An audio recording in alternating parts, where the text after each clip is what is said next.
네, 요한일서 2장 7절부터 한번 쭉 우리가 다시 살펴보고 말씀을 이어가겠습니다. 사랑하는 자들아, 내가 새 계명을 너에게 쓴 것이 아니라 너희가 처음부터 가진 옛 계명이니 이 옛 계명은 너희의 들은 바 말씀이거니와. 그러니까 지금 새 계명을 너희에게 쓰는 것이 아니라 너희가 처음부터 가진 옛 계명이다. 그래서 그러니까 결국 우리가 이미 들은 계명이라는 의미겠죠. 그런데 이것이 새 계명이 되는 이유가 무엇이겠습니까? 그것이 우리가 다르게 이제 이해가 된다고 하는 거예요. 예전에 알고 있던 그 계명이 아니게 되는 거죠. 그 계명인데, 그렇죠? 그러면서 8절에 보면 다시 내가 너희에게 새 계명을 쓰노니 저에게와 너희에게도 참된 것이라. 이는 어둠이 지나가고 참 빛이 벌써 비침이니라. 그러면서 다시 새 계명을 쓴다고 해요. 이걸 잘 이해하시라고 그랬죠? 새 계명인데 옛 계명이다. 그러면서 다시 새 계명을 쓴다. 이런 의미가 무엇을 얘기하는지를 잘 이해하시라고 그랬어요. 그러니까 결국 우리가 알고 있는 말씀이에요. 그러나 그 말씀이 이제는 새 계명으로 들릴 겁니다. 왜요? 빛 때문에 그런 거예요. 그 빛이 왔기 때문에 그 참 빛이 비춰지는 거고, 여전히 어둠 가운데 있다고 하면 그냥 옛 계명인 상태로 있는 것이고, 이제 그것이 우리에게 새 계명으로 읽혀지기 시작하고 보여지기 시작하고 들려지기 시작해야 된단 말이에요. 빛 때문에 그런 거예요. 그렇죠? 그러니까 우리가 성경 말씀을 읽을 때도 마찬가지입니다. 다 아는 말씀인 것 같지만 예전부터 있어 왔던 말씀이에요. 그러나 성령의 조명을 받게 됐을 때 이 말씀이 우리에게 새로운 의미로 다가오기 시작한단 말이에요. 왜냐하면 우리는 어쩔 수 없이 옛 모습을 가지고 있고 옛 생각을 가지고 성경을 읽었어요. 예수님 믿겠습니다라고 고백하는 순간부터 우리의 마음이 완전히 확 바뀌어가지고 성경이 새 마음을 가지고 읽어지느냐? 물론 그런 경우도 있겠지만 대부분의 경우는 그렇지가 않아요. 우리가 여전히 가지고 있는 상식적인 생각들, 옛날부터 우리가 그냥 나름대로 가지고 있던 가치관들, 그런 것들을 가지고 성경을 읽는단 말이에요. 그렇죠? 그러다 보니 문제가 생기는 경우가 많다고 하는 거죠. 여러분이 이거를 잘 이해하고 내가 과연 그 빛을 비추어 가면서 말씀을 읽고 있느냐, 이걸 점검하셔야 된다고 하는 거예요. 그렇죠? 그러니까 쉬운 얘기가 아니에요. 그렇기 때문에 교사가 필요한 것이고 인도받아야 되는 것이고 훈련이 필요한 거예요. 그러나 1차적으로 내가 예수 믿기 시작했다라고 하는 그 고백에서 출발을 하지만, 그러나 나는 여전히 어둠 가운데 있고 어둠은 지금 지나가고 있는 것이고, 그렇죠? 저녁이 되고 아침이 되니 해서 아침이 빛이 밝아오고 있는 과정이지, 그렇죠? 여러분들이 그거를 잘 이해하시라는 거예요. 자, 그러면서 점검을 해야 되는 거예요. 빛 가운데 있다 하며 그 형제를 미워하는 자는 지금까지 어두운 가운데 있는 자요.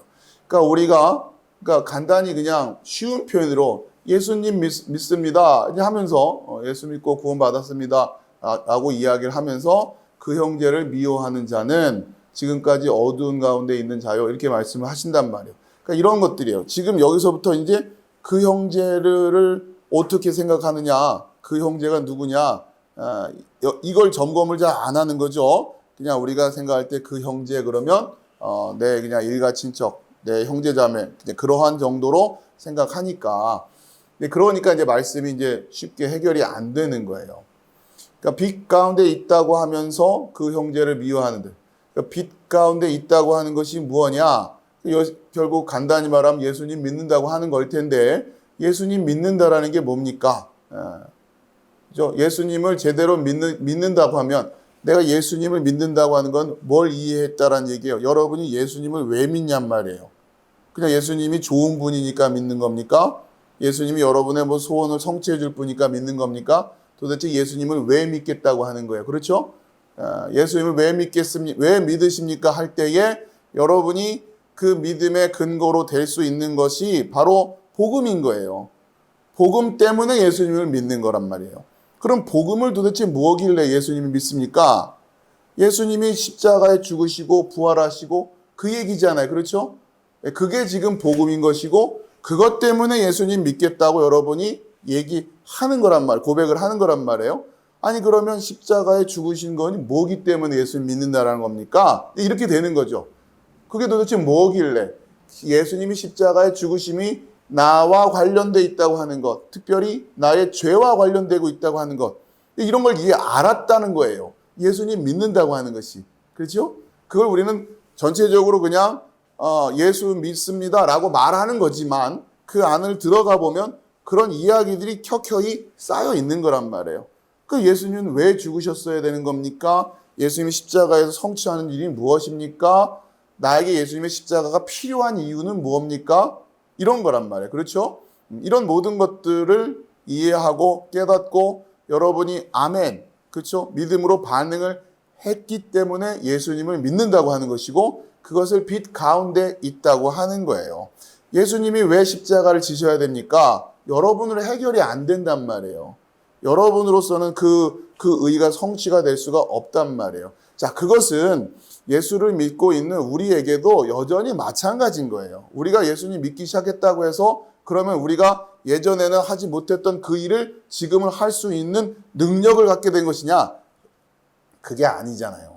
그렇죠? 우리는 여전히 불능이란 말이에요.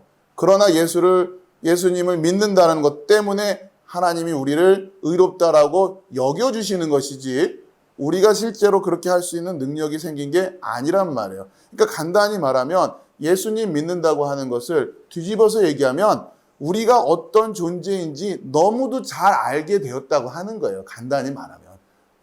조금 거친 표현으로 얘기하자면 주제 파악이 된 거란 말이에요.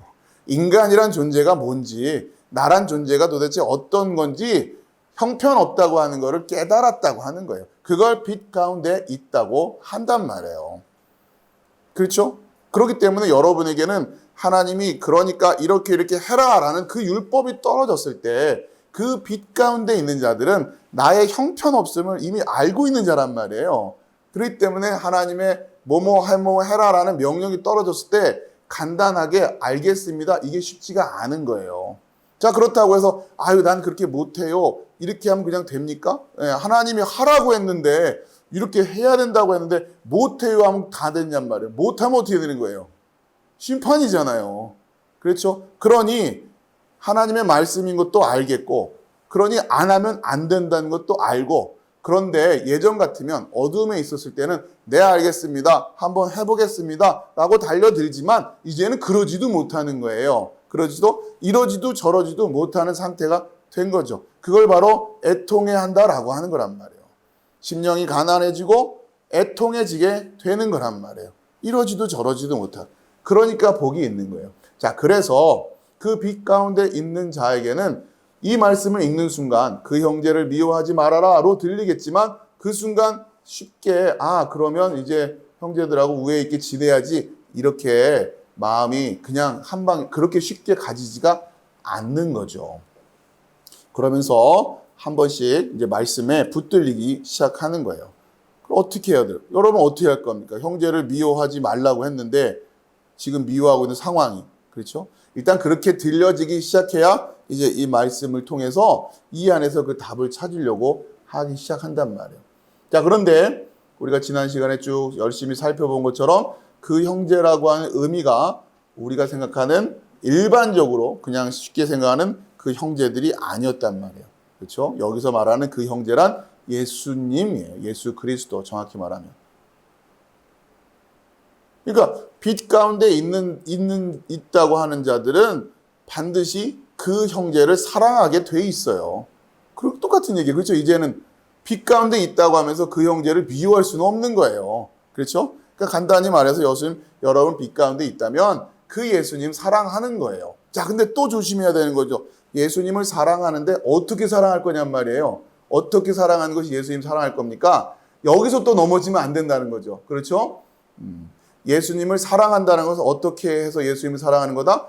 예수님이 여러분을 사랑하는 걸로 여러분이 예수님을 사랑하는 거가 연출이 되는 거란 말이에요. 이해되시죠? 예? 여러분의 삶의 모습을 통해서 여러분은 그걸 드러내는 거예요. 기회 있을 때마다 그걸 고백하는 거예요. 내가 예수님을 사랑하고 있는 것이 아니라 예수님이 나를 사랑하고 계시는 거예요. 이걸 드러내는 거예요. 그게 사람들에게 보여질 때, 여러분은 예수님을 사랑하는 거가 되는 겁니다. 자, 그런데 예수님이 여러분을 사랑하게 하시지를 않고 여러분이 예수님을 사랑하겠다고 하는 순간 뭐가 되는 거예요? 그 형제를 미워하게 되는 거란 말이에요. 여기까지 어두운 가운데 있는 자죠. 그러니 예수님의 그 사랑을 먼저, 그 예수님의 사랑을 통해서 여러분이 그 사랑을 받고 있는 것으로 여러분이 예수님을 사랑한다라고 하는 이 의미가 무엇인지를 말로는 어쨌든 제가 말재주가 그렇게 좋지가 않아서 이렇게까지밖에 설명을 할 수밖에 없지만 여러분이 이 말씀의 의미가 무엇인지를 잘 묵상하고 여러분의 것으로 잘 소화하시길 바라요. 그러니 이 말씀을 그러고 보니 너무도 당연한 얘기 아니에요? 빛 가운데 있다 하며 그 형제를 미워하는 자는 지금까지 어두운 가운데 있는 자요. 이렇게 말씀을 하시는 거죠.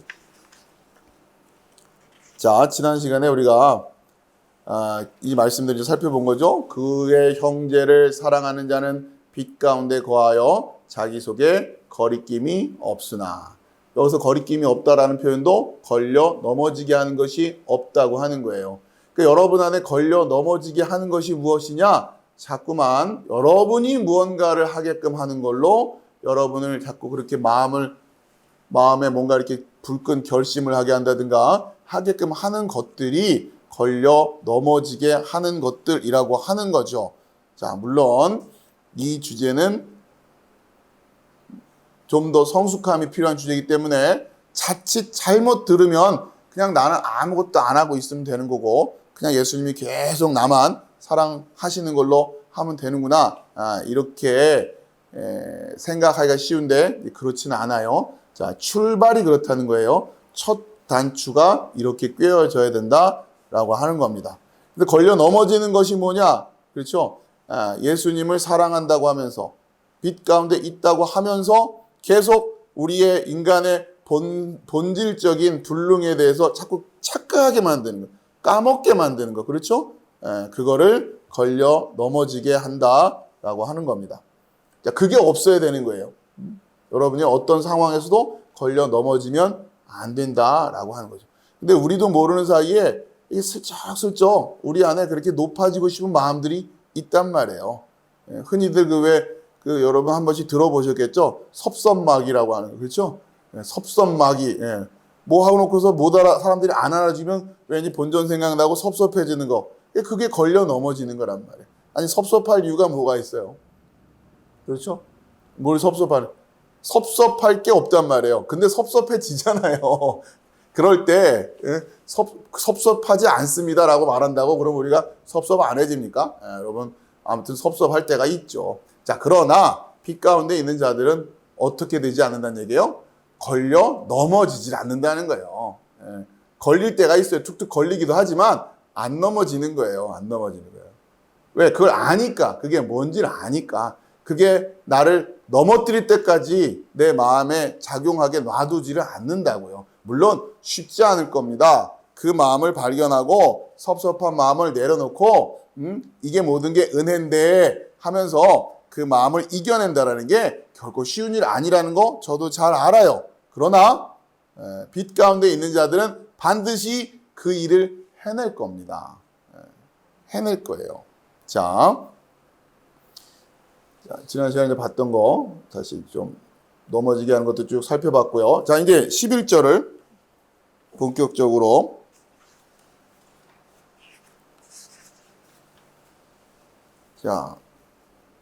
이제 오늘부터 이제 11절 본격적으로 들어갑니다. 그의 형제를 미워하는 자는 어두운 가운데 있고 또 어두운 가운데 행하며 갈 곳을 알지 못하나니 이는 어두움이 그의 눈을 멀게 하였음이라. 자, 그런데 이제 그의 형제를 미워하는, 우리 직역한 걸 보면 그러나 그 미워하고 있는, 누구를 미워가 있냐면 그 형제를 그렇죠? 그 형제를 미워하고 있다면, 그러니까 이 미워한다는 의미가 뭔지를 아시겠죠? 여러분, 노골적으로 교회에서 예수님 난 미워합니다 하는 사람이 어디 있겠어요? 그렇죠?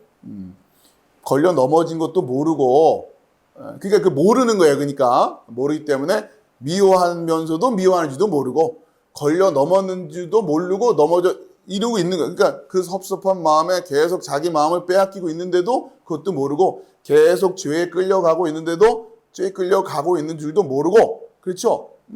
죄와 싸울 생각을 안 한단 말이에요. 그렇죠? 그게 문제인 거예요. 왜냐하면 너무 자기에겐 이게 당연한 거고, 내가 섭섭해하는 게 너무도 확실한 거, 이게 맞거든. 이렇게 이러면 안 되는 거거든. 이런 법은 없는 거예요. 이러면서 마음이 섭섭해지기 시작하는데 본인이 그 마음에서 헤어나오지를 못한단 말이에요. 자, 아무튼 그걸 미워한다라고 이야기하는 거죠. 근데 이제 그렇게 하고 있는 분한테 얘기하면 분명히 예수님 미워한다고 안 할 거란 말이에요. 그렇죠? 그 아이러니를 여러분이 잘 이해하셔야 됩니다. 그리고 여기에 여러분이 넘어지지 않으셔야 된다는 거예요. 자, 이제 그러면 뭐가 되느냐? 안에 그 어둠에 그가 있다라는 거예요. 그 어둠에 그가 있다라고 하는 거죠. 그리고 그 안에 그 어둠에 그가 걷고 있다라는 거예요. 지금 이제 미워하고 있는 어둠에 그가 있다, 또 어둠에 그가 걷고 있다, 다 이게 현재 시제가 쓰였어요. 그렇죠? 이제 좀 보이시죠? 그럼 이거는 또 계속 이어지고 있다라고 하는 걸 이야기하는 거죠. 자, 그리고 이어집니다. 그리고 아니다. 그가 알았었다. 요 알았었다라는 표현은 완료 시제예요. 그러니까 여러분이 어떻게 구별하시면 되냐면, 우리말로 이렇게 읽었을 때, 이건 제가 이제 여러분에게 이제 시제라든가 이런 문법적인 정보를 알려드리려고 이렇게 표현을 하는 거예요. 우리말스럽지는 않은 것들이에요. 자, 그랬을 때 알았었다 이런 말을 했잖아요. 제가 이렇게 표현했잖아요. 그러면 이렇게 생각하시면 돼요. 그냥 단순히 우리말로 알았다 하면 이건 과거의 얘기죠. 알았다 하면 거기다가 지금 제가 뭘 하나 더 붙였어요? 를 하나 더 붙였죠. 이렇게. 이러면 만약에 그냥 알았다 이렇게만 하면은 이런 식으로 표현한 거는 부정과거 이렇게 생각하시면 됩니다. 부정과거. 그 다음에 이런 식으로 표현하는 거. 이때 보면 계속 나와요. 이런 것은 완료 시제로 생각하시면 돼요. 완료 시제. 그러니까 제가 그렇게 좀 두드러지게 표현을 해놨어요. 우리말하고는 전혀 문법하고 뭐 관계가 없어요. 그거는 그냥 알았는데, 그러니까 알았었다를 이렇게 말하는 것은 과거에다가 엇이 하나 더 붙어 있으니까 이거는 그냥 우리끼리 약속이에요. 이거는 완료 시제다. 이 말은 뭐냐면 지금 현재가 여기라면 알은 게 예전에 알은 거예요. 그렇죠? 그리고는 이게 계속 이어지고 있다라는 느낌을 가지고 있다고 하는 거죠. 그렇죠? 그러니까 지금 보세요. 미워하고 있다는 계속 지금 하고 있는 거고, 어둠에 그가 있다는 것도 지금 여전히 그렇다고 있는 거고, 어둠에 그가 걷고 있는 것도 마찬가지예요. 그런데 그가 알았었다가 아니다라는 얘기예요. 그렇죠? 이건 단순히 몰랐다라는 얘기가 아니라 그가 알았었다가 아니란 얘기는 이 사람은 예전에 언제 알고 이렇게 쭉 이어지고 있는 게 아니란 얘기예요. 그렇죠? 그러니까 모르는 거죠. 모르긴 몰랐는데 좀 더 자세하게 얘기하면 그 모르는 상태가 지금까지도 계속 이어지고 있는 거예요. 그렇죠? 그래서 그는 지금 미워하고 있어요. 그리고 어둠 가운데 그가 여전히 거하고 있는 거예요. 그렇죠? 근데 알았지를 아는데 뭘 알았지를 모르냐면 어디로 그가 가고 있는지를 알지 못하고 있는 거예요. 예전에도 그랬고 지금도 그렇고 계속 이렇게 이어지고 있다라고 하는. 그러니까 완료 시제가 우리말에는 이제 익숙지 않기 때문에 여러분들이 이걸 통해서 자꾸 이렇게 묵상을 하셔야 돼요. 이게 무슨 의미일까? 그러니까 지금 미워하고 있다, 어둠에 있다, 걷고 있다. 이건 현재 시제로 쓰고 있는데 알지 못했다. 간단히 우리말식으로 얘기하면 알지 못했다라고 하는 것을 언제서부터 얘기를 하고 있는 거예요? 예전부터 지금까지 계속 몰랐다는 얘기를 하는 거예요. 그러니까 예전에도 몰랐어요. 이때도 몰라요. 그러니까 지금 그 모르는 상태가 지금까지 계속 이어지고 있는 거예요. 왜 몰랐을까요? 복음을 들어본 적이 없거든요. 예전에는 그 복음을 들은 줄 알았는데 복음을 들은 게 예전에 들은 거 아니에요. 그렇죠? 예전에 들었다고 들었는데 들은 게 아니란 말이에요. 그러니 그때도 모르는 거고 모르는 상태가 계속 이어지고 있는 거죠. 예수님을 믿는다라는 게 뭔지를 모르고 있는 거예요. 계속. 예전에도 몰랐고 그 상태가 지금도 계속 이어지고 있는 거예요. 그러니 지금 미워하고 있고 어둠 가운데 거하고 있고 어디로 가는지도 모르고 그러고 있는 거란 말이죠. 근데 이런 주제에 대해서 질문하지는 않잖아요. 그렇죠? 근데 왜 그런 상황이 돼? 왜냐하면 그 어둠이 눈을 멀게 만들었다. 그 눈들을 그러니까 그의 눈들을 멀게 만들었기 때문에.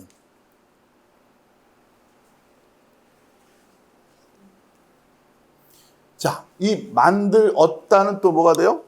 만들었다는 그냥 이러고 끝났죠? 우리말로 그냥 과거 같은 느낌이잖아요. 이런 것을 뭐라고요? 부정과거라. 부정과거. 헬라어 시제로는 부정과거. 그러니까 부정이라고 하는 것은 아니다, 틀렸다, 그런 부정하다 그런 얘기가 아니라 언제인지 정해지지 않았지만 아무튼 옛날 얘기를 하는 거예요. 그렇죠? 그래서 지금이 여기라면 과거 어느 시점에서 만들었다라고 하는 그 사건이에요.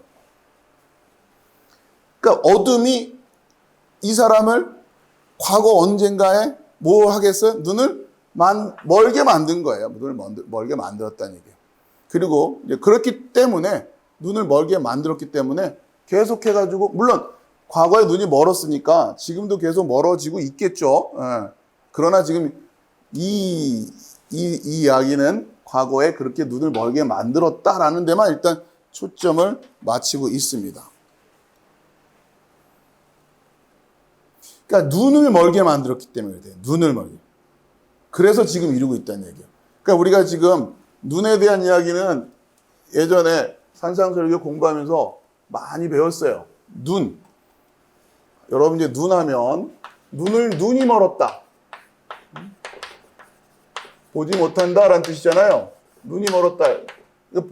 봄의 문제가 보다라고 하는 이거가 지금 문제가 생겨버린 거예요. 그렇죠? 못 보는 거니까 보는 문제. 여러분 그럼 그러니까 못 본다는 게 뭐냔 말이에요. 똑같이. 그렇죠? 여러분 중에 물리적으로 물론 시력이 없는 분도 계시지만 물리적으로 여러분 중에 지금 못 보는 분은 없잖아요. 그렇죠? 그러니 여러분에게 이런 말씀이 못 본다 할 때의 느낌이 잘 안 온단 말이에요. 내가 못 보나? 난 그냥 보는데 성경이 그런 얘기를 하고 있는 게 아닐 거란 말이죠. 그렇죠? 그러면은 본다라는 문제를 어떻게 이해할 거냐? 우리는 그러니까 이런 거예요. 아까 우리가 초반에 말씀할 것처럼 예수님을 사랑한다라는 게 뭔지, 예수님을 미워하는 게 뭔지를 성경 안에서 배워야 되는 거예요. 우리 문화 속에서 로미오와 줄리엣 얘기하듯이 예수님 사랑 이렇게 이해하면 안 된다고요. 그러면 성경은 파악할 수 있는 책이 아니에요. 성경 안에서 그 메시지를 이해하려고 노력하지 않고는 결국은 그러니까 우리의 어떤 문화적인 코드를 가지고 성경을 해석할 수밖에 없단 말이에요. 자, 그건 아니란 말이에요. 자, 그럼 성경 안에서 이야기를 해주는 얘기했었죠? 보는 게 뭐냐면 1차적으로 우리는 항상 이 마태복음 산상설교가 중요한 이유 중에 하나는 그 안에 굉장히 중요한 메시지들이 특히 예수님께서 직접 하신 말씀들로 엑기스 중에 엑기스잖아요. 그 안에서 우리가 어떤 영적인 원리와 이런 세계관이랄까요? 이런 어떤 관점들을 그 안에서 올바로 세워놓지 않으면 나머지는 다 어그러지기 시작한단 말이에요. 그러니까 단순히 산상설교의 메시지가 어떤 고교란 도덕, 윤리, 규범을 이야기하는 게 아니라 성경을 해석하기 위한 전체적인 해석적인 원리를 지금 얘기해주고 있단 말이에요. 그래서 우리는 본다라고 할 때 여러분이 제일 먼저 본다라는 이야기를 할 때 이것을 어떠한 주제와 연결시켜야 되느냐. 마태복음 5장 8절 가보세요. 마태복음 5장 8절.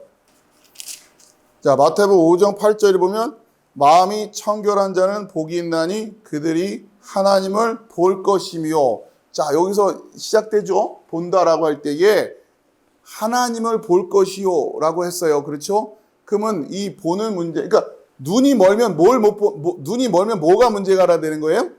하나님을 못 보는 게 가장 큰 문제인 거예요. 성경에서는. 우리가 눈이 멀었다고 할 때에 일상생활이 불편한 그런 차원의 문제가 아니라, 그렇죠? 물론 여러분이 그걸 감각적으로도 비유적으로 이해할 수 있겠죠. 눈이 멀었을 때 그 불편함, 그렇죠? 그렇죠? 온전히 분별하지 못하게 될 수밖에 없는 그 상황, 영적으로도 똑같단 말이에요. 자, 그런데 결국 그 눈이 멀게 만들었어. 눈을 멀게 만들었기 때문에 누구를 못 봐요? 하나님을 못 본단 말이에요. 그럼 여러분이 눈이 멀었는지 안 멀었는지를 뭘로 확인할 거냐? 성경은 지금 뭐의 문제로, 봄의 문제로 이해해라? 마음이 청결하다는 거. 본다는 얘기는 마음이 청결하다는 얘기예요. 마음이 청결하다. 그렇죠?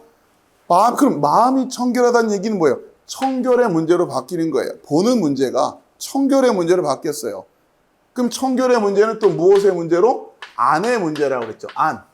바깥의 문제가 아니라 안의 문제다. 그릇이 바깥만 닦으면 어떻게 하냐? 여러분, 겉만 바짝바짝한 그릇이면 안심하고 뭘 담아서 드실 수 있어요? 뭘 확인해야 돼요? 안을. 그렇죠. 물론 겉도 깨끗하고 안도 깨끗하면 금상첨화 하지만 일단 뭘 확인해야 돼요?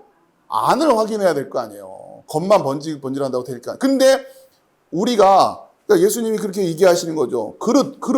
생각해봐요. 그릇. 응?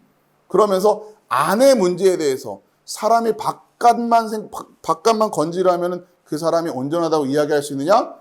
그 사람이 깨끗하냐 더럽냐고 하는 것은 겉의 문제가 아니다. 뭐다? 그 사람이 안으로 들어가는 게 그게 그 사람의 청결의 문제를 결정하는 것이다. 그러면 여러분이 그 사람의 안에 뭐가 있는지를 어떻게 확인할 거예요?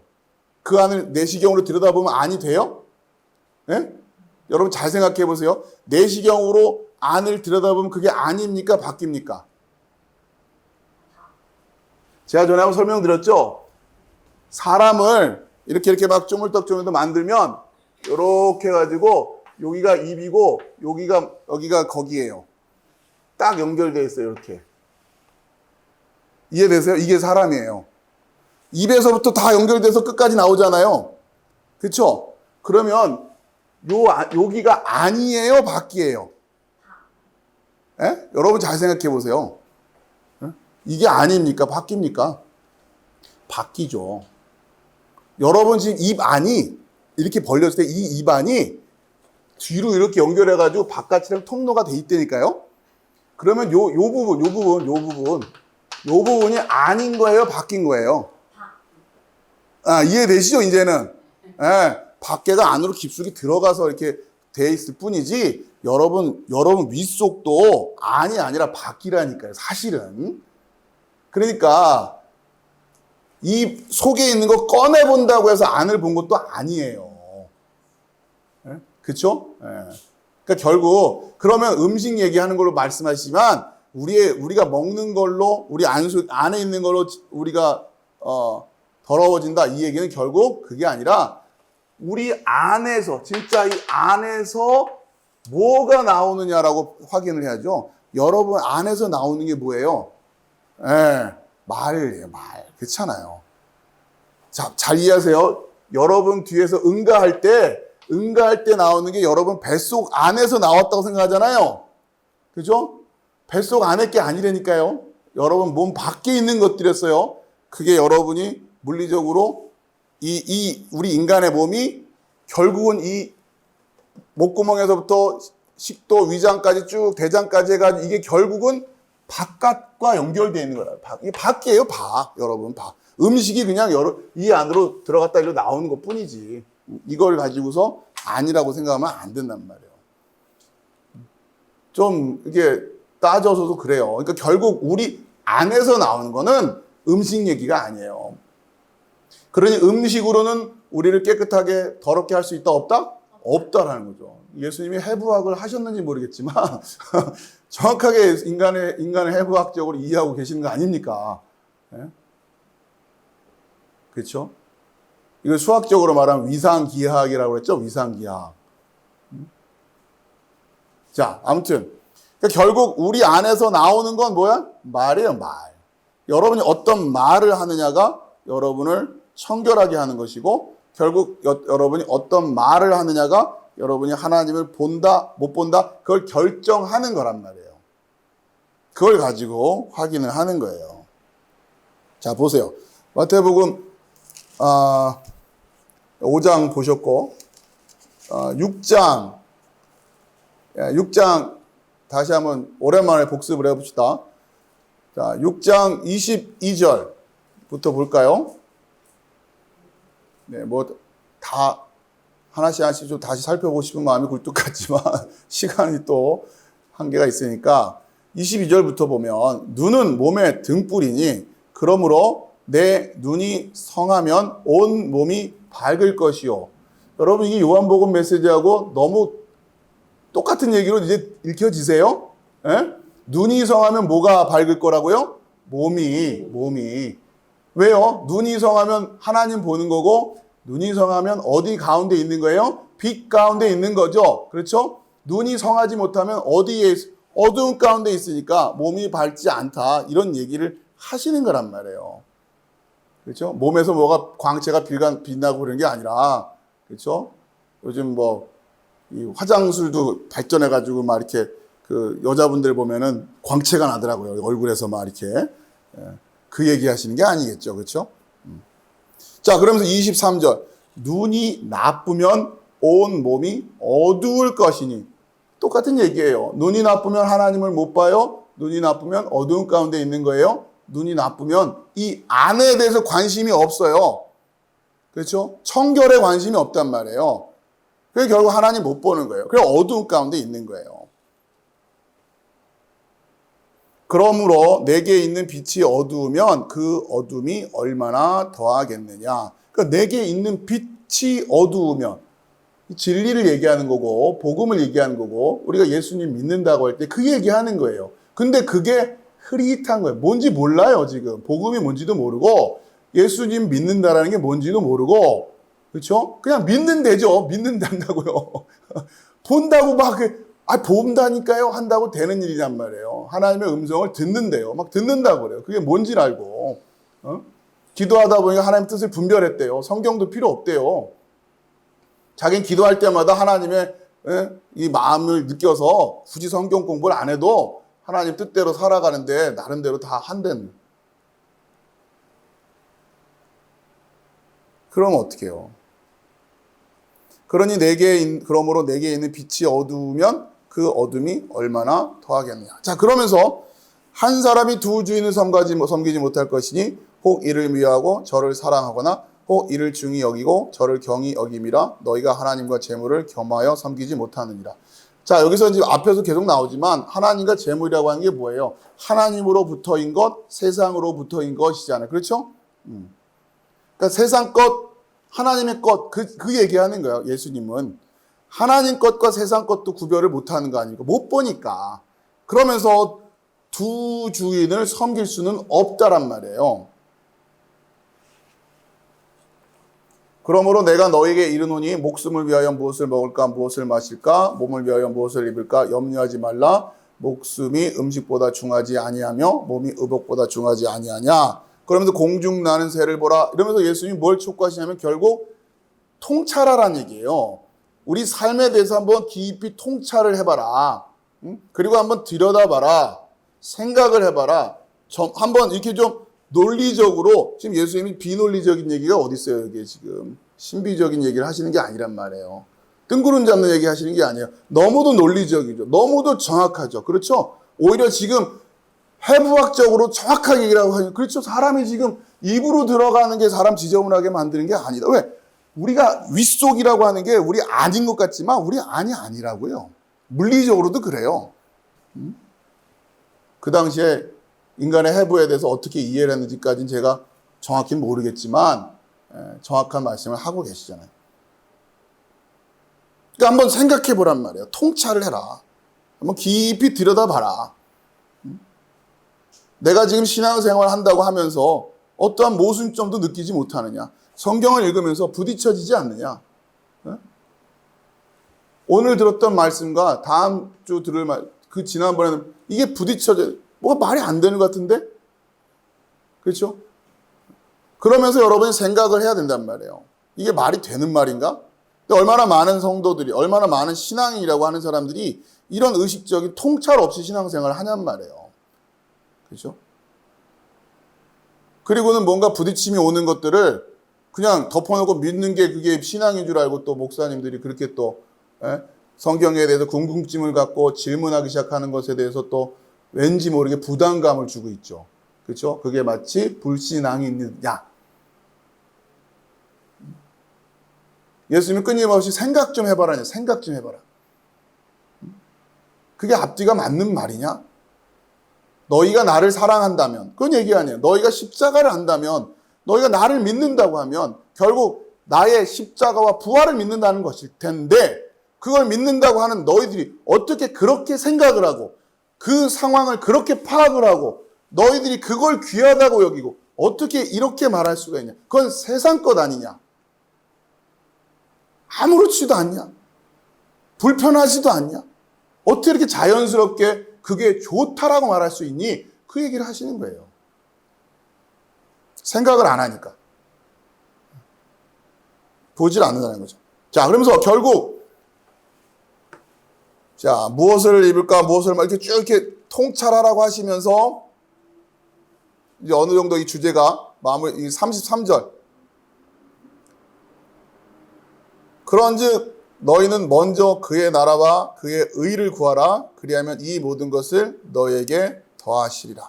그러니까 지금 하나님과 재물, 그 다음에 이방인들이 구하는 것들, 뭐 다 이런 것들을 세상의 근심, 염려, 이런 걸 이제 이야기하시면서, 그렇죠? 여기에 마음을 쏟는 거, 세상적인 것에 마음을 쏟는 거, 거기에 너의 마음이 있는 것이고, 그게 너의 보물이 거기에 있다는 얘기고, 그렇죠? 이런 얘기를 지금 예수님이 하신단 말이에요. 그러니까 결국 통찰해라, 들여다봐라, 깊이 묵상해라, 한번 생각을 해봐라, 빛으로 비추어봐라, 진리로 비추어봐라. 근데 문제가 뭐예요? 너희가 가지고 있는 그 빛이라고 하는 게 형편이 없단 말이에요, 지금. 너희들이 빛이라고 말하는 그 빛이 형편 없다는 얘기예요. 지금 예수님이 얘기하신 게 그거란 말이에요. 6장. 내게 있는 빛이 어두우면 그 어둠이 얼마나 더하겠느냐. 빛이라고 들고 있는 게 보잘것없는 거란 말이에요. 그러니 뭐가 되겠어요? 자, 아무튼 한번 통찰해보라는 얘기예요. 통찰해봐라. 빛을 가지고. 자, 그리고서는 어떻게 하라는 얘기예요? 결론적으로 먼저 그의 나라와 그의 의를 구하라. 핵심어가 뭐예요? 나라예요? 의예요? 그예요? 뭐겠어요?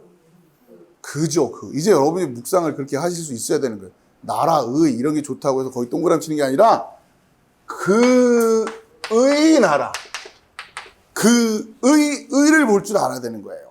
그러니까 그가 누구냔 말. 여기서 말하는 그가 뭐냐?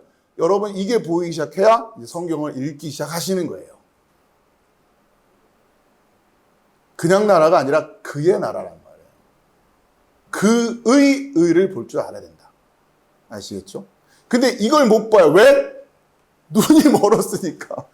눈이 멀었으니까 그를 못 봐요. 성경에서 그에다 동그라미를 치질 않는다고요.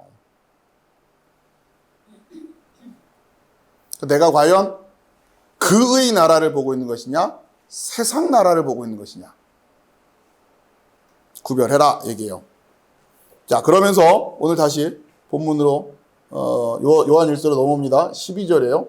자, 지금 이걸 여러분 이해하시고 결국 마태복음 그 산상설교에서 쭉 이어가다가 핵심적인 단어가 그의 나라로, 그렇죠? 그의 나라, 그의 의로 지금 예수님이 정리를 해주시기 위해서 여기에 지금 너희들이 관심을 쏟지 않는다면, 여기에 관심이 없다면 눈먼 거다, 이런 얘기를 하시는 것 1차적으로. 그러나 여러분 아시다시피 다 하나님 나라 위한다고 하고 하나님의 의를 위해서 뭐 한다고 하지, 말을 그렇게 하지 진짜 그게 성취가 되는 건 또 다른 얘기죠. 여러분 늘 경험하고 계시는 거지만. 자, 아무튼 이걸 잘 이해하세요. 그리고 나서 12절을 보시죠. 요한일서. 자녀들아, 내가 너에게 쓰는 것은 너희 죄가 그의 이름으로 말미암아 사함을 얻으며. 여기서도 핵심 단어가 뭐겠어요?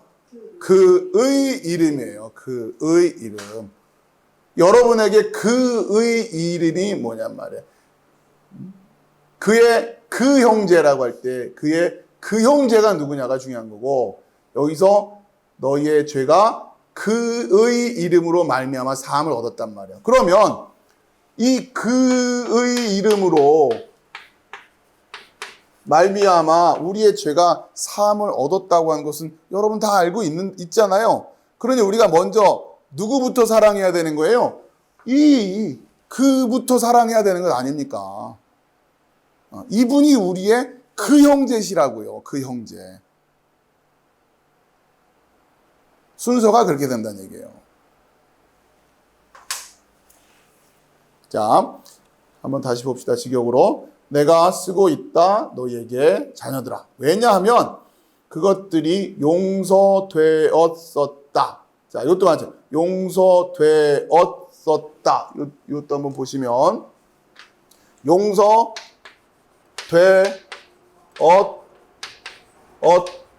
이렇게 돼 있으니까 자,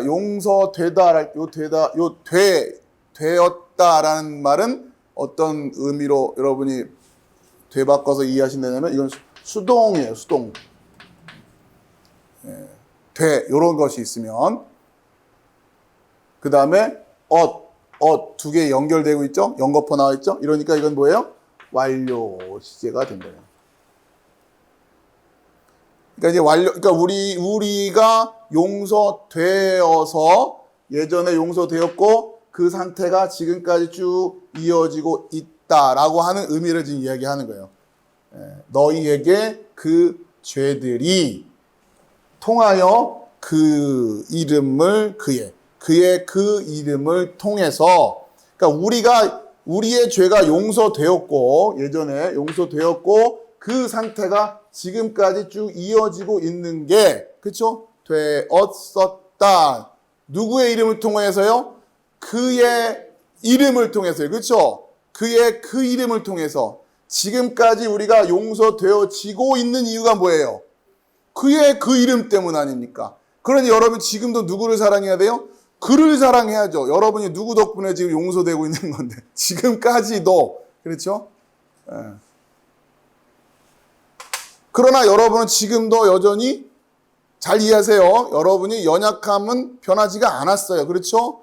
여전히 그 용서되어지고 있는 게 여러분들에게 필요해요. 이제 필요 없는 게 아니잖아요. 그래서 완료 시제로 쓰여지는 거예요. 계속 이 상태가 여러분에게는 이어지고 있어야 된단 말이에요. 그러기 위해서 여러분은 어디에 머물러 있어야 된다? 빛 가운데 머물러 있어야 되는 거예요. 빛 가운데 머물러 있어야 이 용서되어지었고가 여러분에 계속 성취되는 거란 말이에요. 그렇죠? 왜냐? 왜 이게 필요해요? 여러분은 여전히 죄니까. 그렇죠? 여러분의 그 죄가 이걸로 덮여져 있는 것뿐이고 이거 걷어내면 언제고 여러분에게는 죄가 드러날 수밖에 없는 거란 말이에요. 그러니 그 덮여져 있는 그 은혜 안에 거하고 있어야 되는데 그렇죠? 그게 빛 가운데 있다고 하는 것이고 그 은혜 가운데 여전히 거해지기 위해서 여러분은 그 형제를 사랑하고 있어야 되는 것인데 그 형제를 사랑한다고 하면서 미워하고 있으니 그렇죠? 지금 요한이 그 얘기를 하는 거란 말이에요. 이걸 잘 이해하시라고. 그러니 배워야 돼요. 알아야 돼요. 예수님 사랑하는 법을 배워야 된다고요. 어떻게 사랑하는 건지를.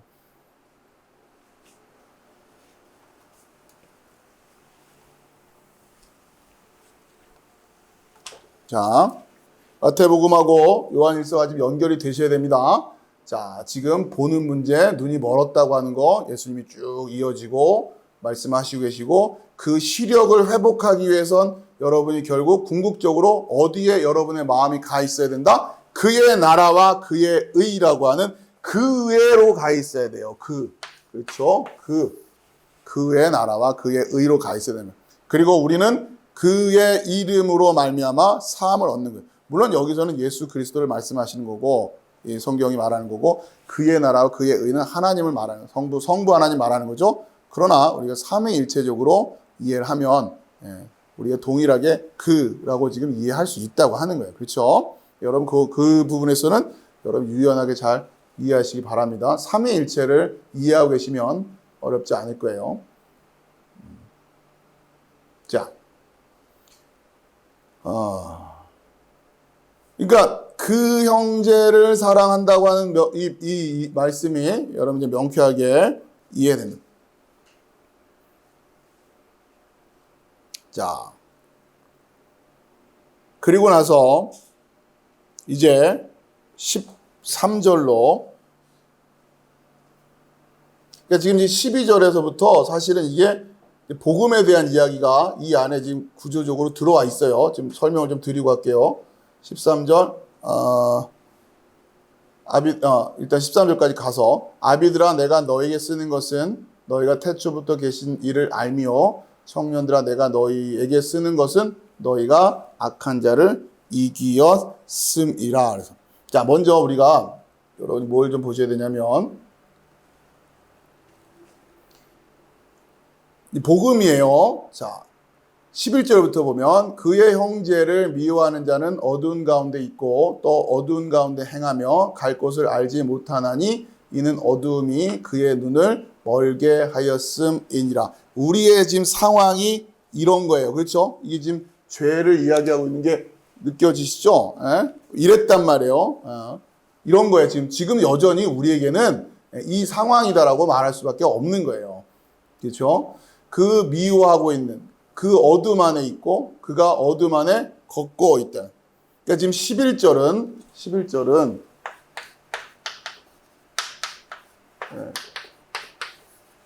죄에 대한 폭로를 하고 있다고 보시면 됩니다. 물론 여러분 지금은 이 상황에 계속 머물러 있으면 안 되는 거죠. 그렇죠? 죄에 대한 이야기를 하고 있는 거예요. 자, 그런데 12절이 뭐예요? 자녀들아 내가 너에게 쓰는 것은 너희 죄가 그의 이름으로 말미암아 사함을 얻으며를 직역을 하면 용서되었었다. 그렇죠? 그런데 지금 우리는 12절에서 어떻게 돼요? 용서가 되어서 지금까지 이어지고 있는 거예요. 그렇죠?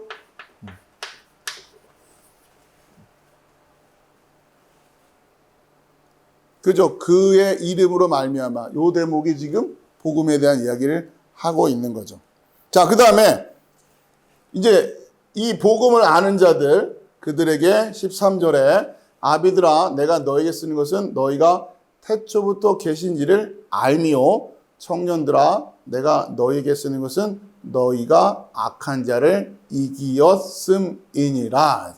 지금 이렇게 13절에서는 그렇죠? 죄, 12절 복음, 이제 우리가 성도로서 우리가 성도 하나님을 알고 악한 자를 이기는 그 모습을 13절에서 지금 그리고 있어요. 그렇죠? 그 주제가 여러분에게 이렇게 단계별로 이렇게 보이시길 바라요. 자, 그러면서 너희가 태초부터 계신 이를 알미요 악한 자를 이기었음이라. 이 표현도 다시 보면 직역을 해서 보면 내가 쓰고 있다 너희에게 아비들아. 왜냐하면 너희가 알았었다. 알았었다니까 뭐예요? 완료예요. 그렇죠? 앗과 엇 이렇게 제가 이렇게 구별해서 써놨어요. 그러니까 안 게 어떻게 되는 거예요? 쭉 예전부터 지금까지 언제 여러분이 어떤 시점에서 알게 됐고, 그렇죠? 그것이 지금까지 쭉 이어지고 있는 거예요. 그렇죠? 근데 뭘 알아요? 그분을부터 시작의, 자, 이거를 태초부터 계신 이를 알미요 이렇게 해놨는데, 자, 이거는 약간 좀 풀어서 이야기한 거고 정확히 이 부분을 얘기하면 여기에요. 톤 아파르케스. 자, 아파르케스가 시작으로부터 인분이에요. 시작으로부터 인. 태초부터 계시니 하고 느낌이 좀 달라요. 요 아르케스 좀 설명을 해드릴게요. 자, 이 표현이 여러분 좀 이해하기가 좀 쉽지가 않은데, 자, 이건 이제 줄여서 얘기한 거고, 원래 이제 아포, 어디로부터, 아르케스, 그러면 이게 이제 시작이라고 그랬죠? 시작. 이거는 어디로부터란 뜻이에요. 그러니까 시작으로부터라는 이거를 통째로 하나로 지금 묶어서 앞에서 톤 이렇게 뜨면 이게 그 것을 전에 한번 말씀드렸죠? 거시기 한데 이게 뭐예요? 이 내용이 뭐냐? 시작으로부터인 그거, 그분, 그렇죠? 시작으로부터인 그분.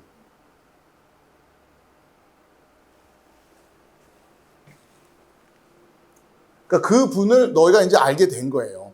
예전에 우리가 이제 이분을 그러니까 우리가 예수님을 믿었다고 할 때는 뭐 다양한 얘기들이 있지만 그 중에 하나가 뭐가 포함되겠어요? 바로 시작으로부터인 그분을 우리가 알기 시작하는 거죠. 그렇죠? 그리고 계속 우리가 알아가고 있는 거예요. 자, 그래서 또한 뭐가 있냐면, 왜냐하면 너희가 이기었었다. 이기었었어. 이것도 제가 완료 시제를 표현하려고 이렇게 쓴 거예요. 그렇죠? 그러니까 이겼어요. 그리고는 그러니까 알고 그 아는 것이 계속 이어지고 있고 이기는 것이 계속 이어지고 있고 그런 얘기예요, 지금. 그렇죠? 우리가 알고 있다면 계속 이기었었고가 쭉 이어지고 있어야 되는 거예요. 이겼고 계속 이어지는 거란 말이에요.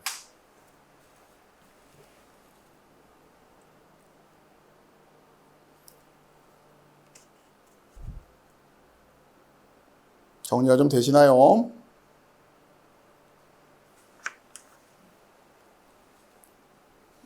자, 지난번에도 봤듯이 이 아르케스라고 하는 이 표현은 태초부터 이렇게 번역이 됐지만 태초부터라고 하는 게보다 시작이에요. 시작. 출발이 되는 거예요. 시작. 자, 그래서 요한일서에서는 이 시작이라는 이것이 제가 지금 성경을 요한일서 1장 1절에 우리가 봤죠? 태초부터 있는 생명의 말씀에 관하여는 할 때 지금 이 태초부터 요 부분이에요. 그렇죠? 이게 엔 아포 아르케스 엔 아르케스 이렇게 돼요. 그래서 요 표현이 그대로 지금 들어있다. 같이 연결을 시켜서 이해하시라고 그랬어요. 자, 그러니까 지금 죄에서부터 그의 이름으로 말미암아 우리가 그렇죠? 구원을 받았고 이제는 그 태초부터 계신 이를 어떻게 해요? 알고 있는 것이고 계속 알아가고 있는 것이고 그리고 이제 계속 알고 있는 것이고 악한 자를 그 악한 자도 악이에요. 그냥 악한 자라기보다 그 악을 이기고 가고 있는 거예요. 그렇죠? 우리가 계속 그런 이야기를 지금 13절에서 하고 있습니다. 자, 그 다음에 14절은 아이들아 내가 너에게 쓴 것은 너희가 아버지를 알았으며 아비들아 내가 너에게 쓴 것은 너희가 태초부터 계신 이를 알았으며 청년들아 내가 너에게 쓴 것은 너희가 강하고 하나님의 말씀이 너희 속에 거하시고 너희가 흉악한 자를 이기었습니다. 자, 우선 요한일서 2장 14절의 이 메시지는 요엘서를 떠올리게 하는 그런 표현이 들어와 있어요. 요엘서를 익숙하게 아는 사람 입장에서는 이거 되게 요엘서 읽는 것 같다 그런 느낌이 든단 말이에요. 왜냐하면 요엘서 2장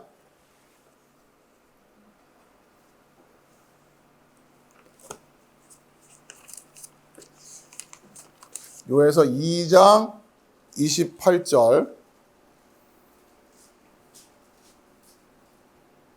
이하부터 보면요. 앞에 있는 내용하고 같이 연결해서 잘 생각을 해보세요. 2장 28절 그 후에 내가 내 영을 만민에게 부어주리니 너희 자녀들이 장래일을 말할 것이며 너희 늙은이는 꿈을 꾸며 너희 젊은이는 이상을 볼 것이며 요 표현 그렇죠? 요 느낌이 요 그대로 그렇죠? 내가 너에게 쓴 것은 너희가 아버지를 알았으며 아비들아 내가 너에게 쓴 것은 이런 식으로 요엘서의 구조가 그대로 들어오고 있죠. 29절 요엘서입니다. 그때에 내가 또 내 영을 남종과 여종에게 부어줄 것이며 내가 이적을 하늘과 땅에 베풀리니 곧 피와 불과 연기 기둥이라. 그러니까 하나님의 영을 부어주신다고 하는 거예요. 왜 이걸 부어주시냐? 31절 여호와의 크고 두려운 날이 이르기 전에 해가 어두워지고 달이 핏빛같이 변하려니와 32절 때문이에요. 누구든지 여호와의 이름을 부르는 자는 구원을 얻으리니 이는 나 여호와의 말대로 시온산과 예루살렘에서 피할 자가 있을 것이며 남은 자 중에 나 여호와의 부름을 받을 자가 있을 것임이니라. 이게 마지막 때에 대한 요엘의 굉장히 유명한 그 예언이죠. 자, 여기에서 지금 핵심적인 주제는 결국 하나님의 영에 대한 기름 부음인데, 하나님의 영의 기름 부음을 받은 자들에게서는 뭐가 나타나는 거예요? 여호와의 이름을 부르게 된단 말이에요. 누구의 이름? 여호와의 이름. 이게 우리가 그냥 목소리로 주여 한다고 되는 일이 아니잖아요. 그렇죠? 진짜 그 여호와를 알아보게 되는 거죠. 그렇죠? 마음이 청결해지는 거예요. 그래서. 그렇죠? 같이 다 연결되는 거죠. 마음이 청결해져야 되는 거. 그의 나라와 그의 의를 구하기 시작하게 되는 것이고. 자. 그러니까 이 여호와의 이름을 부를 줄 아는 것과 우리가 아까 살펴봤던 12절이죠. 너희 죄가 그의 이름으로 말미암아 사함을 얻을 것이다. 그러니까 여호와를 알아야 되고 그를 알아야 되고 이걸 다 알아야 해결될 수 있는 문제라고 하는 거예요. 이해되시죠? 같이 지금 연결되고 있는데 지금 요한일서 2장 14절에 이 메시지가 요엘서와 관련된 이야기가 지금 그 구조를 그대로 우리에게 연상을 시키면서, 자, 그러면서 요엘서의 주제가, 요엘서에서 그 단락에서의 주제가 나의 영을 부어주겠다 그랬어요. 나의 영. 그렇죠? 하나님의 영이죠.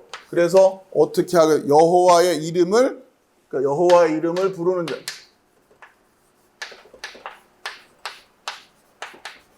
그죠? 여호와 이름을 부르는 자. 그래야 구원이에요. 여호와를 알아야 여호와의 이름을 부를 수 있는 것이고, 그게 필요하기 위해서 나의 영이 필요한, 이게 지금 요한서가 우리에게 주시고 계시는 메시지란 말이에요. 자, 그러면 여기서는 뭘 얘기하고 있느냐?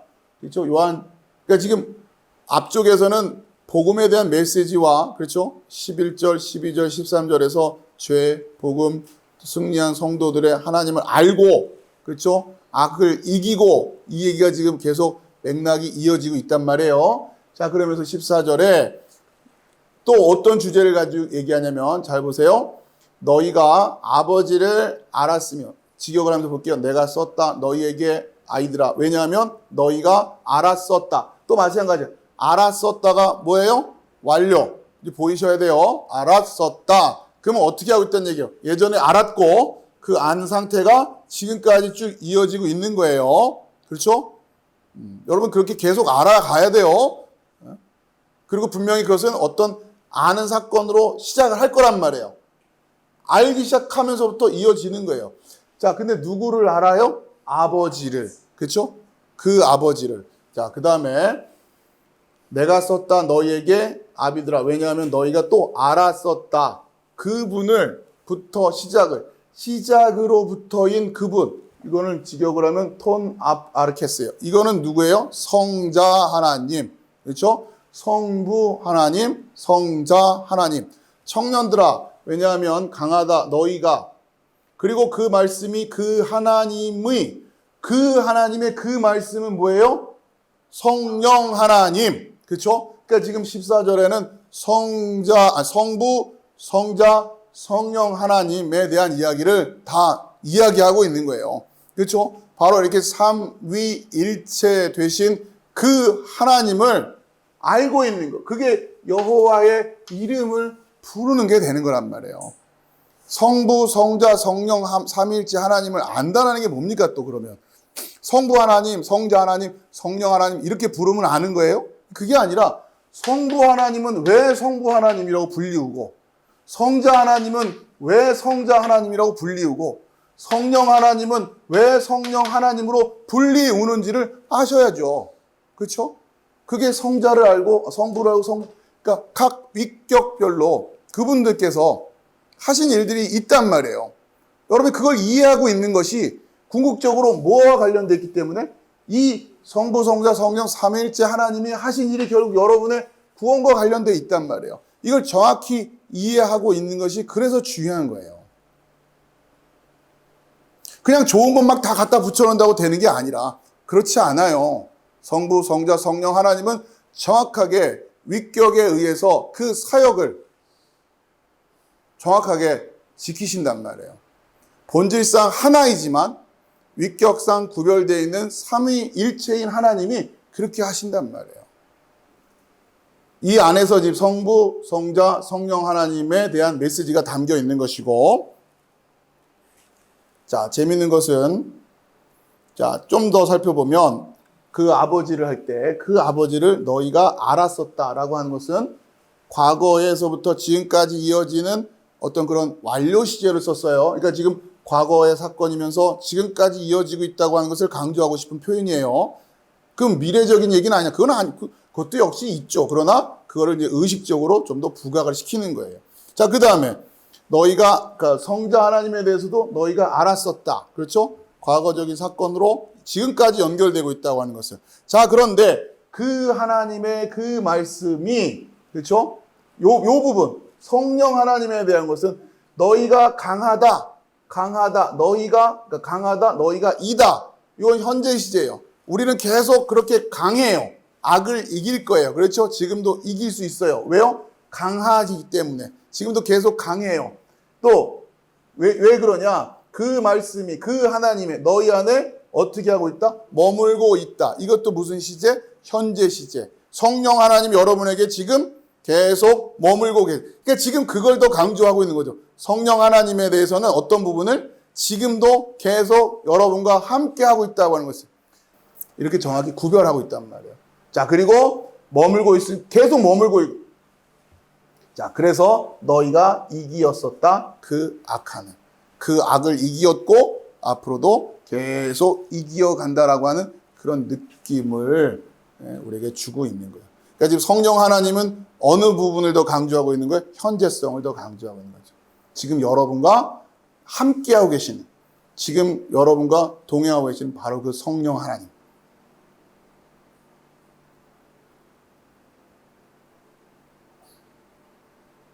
자, 15절까지만 하고 마칠게요. 이 세상이나 세상에 있는 것들을 사랑치 말라. 누구든지 세상을 사랑하면 아버지의 사랑이 그 속에 있지 아니하니. 자, 이제 우리가 이제 빛 안에 거하기 위해서 우리가 훈련해야 될 것이 뭐냐면 세상의 것과 아버지의 것. 그렇죠? 이걸 구별할 수 있어야 되는 거예요. 이 세상이나 세상에 있는 것들을, 자, 직역을 하면서 볼게요. 말라, 너희가 사랑하라. 그러니까 이거 명령형이에요. 뒤에 라로 끝나면 사랑하라. 근데 앞에 부정이 있으니까 사랑하지 말아라. 이런 얘기가 되는 거죠. 그 세상을 또한 그것들을 안에, 그 세상에, 세상 안에 있는 것들 사랑하지 말라. 그렇죠? 세상과 세상 안에 있는 것들 사랑하지 말라. 그러니까 여러분이 결국 이거 구별해야 되는 거. 그렇죠? 세상이 뭐지? 세상 안에 있는 게 뭐지?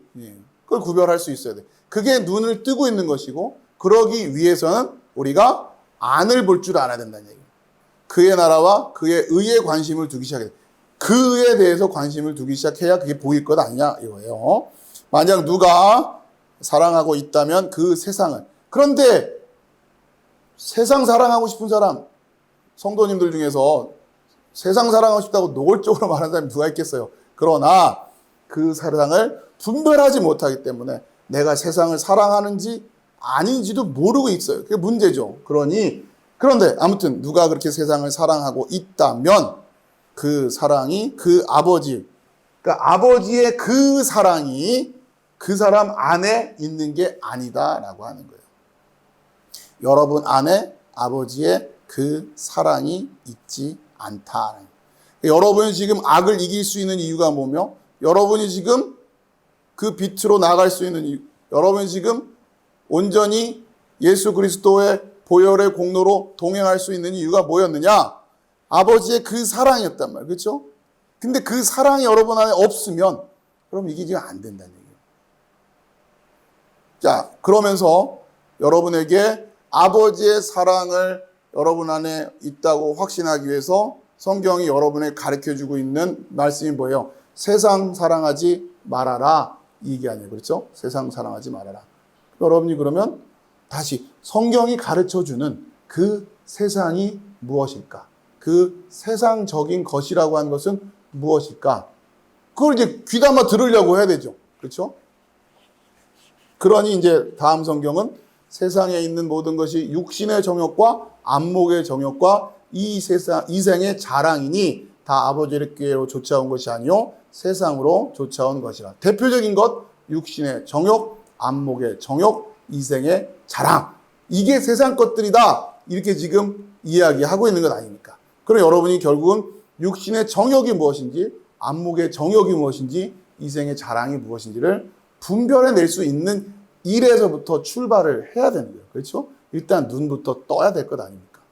그것을 구별할 줄 알아야 된다. 자, 이건 이제 다음 시간에 우리 16절부터 이어서 말씀을 나누도록 하겠습니다. 자, 기도하겠습니다.